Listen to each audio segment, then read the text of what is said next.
Hello everyone, you're welcome to another edition of Wisdom Bank on Throne of Mercy Television. My name is Gbenga, Successchild.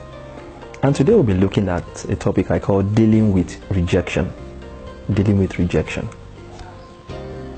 Now in a man's life journey, there is always a time when rejection sets in. Now, you out there would know that there are several times in your life that you had to face points where nobody was around you to support you, to encourage you, to push you, to get you going, to add some energy, to your life, to add some flavor to your life, to add some sweetness to your life. But I want you to know that rejection is a common occurrence that happens to a Christian, basically. Why? Because Jesus himself told us that the world would hate us because of the kind of principles we live by. But away from that, I also want to tell you that rejection also comes, at points where people do not support your ideology, they don't support your vision.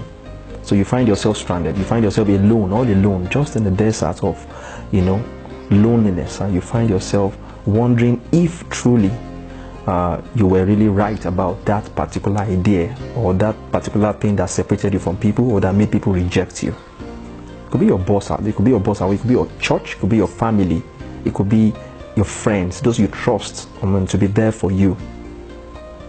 But then there are ways in which you can actually deal with this. But before I go on, I'd like to look with me quickly to the book of to the story of David.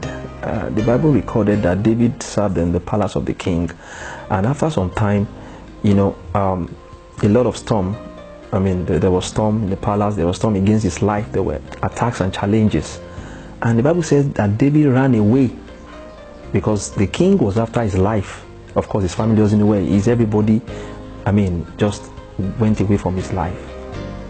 David ran into the wilderness, and the Bible recorded that David ran to a cave called Cave of Adullam. He was there all alone. What was David doing in that cave? The Bible recorded that several times David would take his harp and he would play songs. I would play to the Lord, and he would sing songs, and he would encourage himself. He would go out normal, like as if nothing is happening to him, even though people knew that even though people understood that he was the same boy that fought the war that brought the head of Goliath down.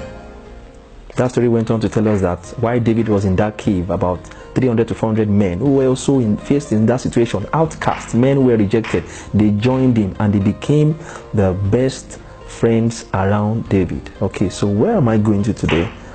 You can actually deal with rejection. It doesn't have to kill you. You don't have to die by rejection. No, you don't have to. If you can get this point that it's a common occurrence you must face in life. But there are ways you can deal with it. First and foremost, I'd like to tell you that God made each and every one of us, with the innate desire to be loved.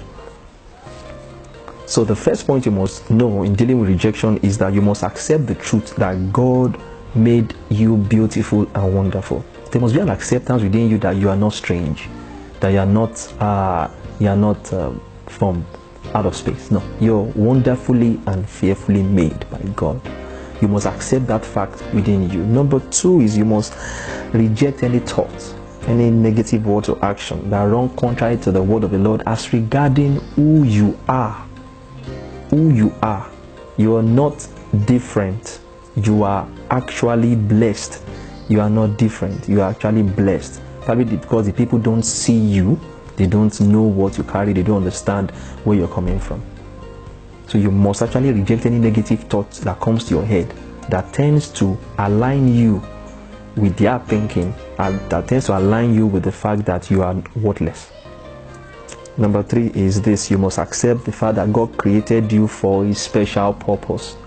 You must always constantly encourage yourself that you were created for a special purpose. David had that particular thing in him. He stood his ground. He did not allow the rejection to take him on a trip of guilt, or on a trip of suicide that is suicidal in nature.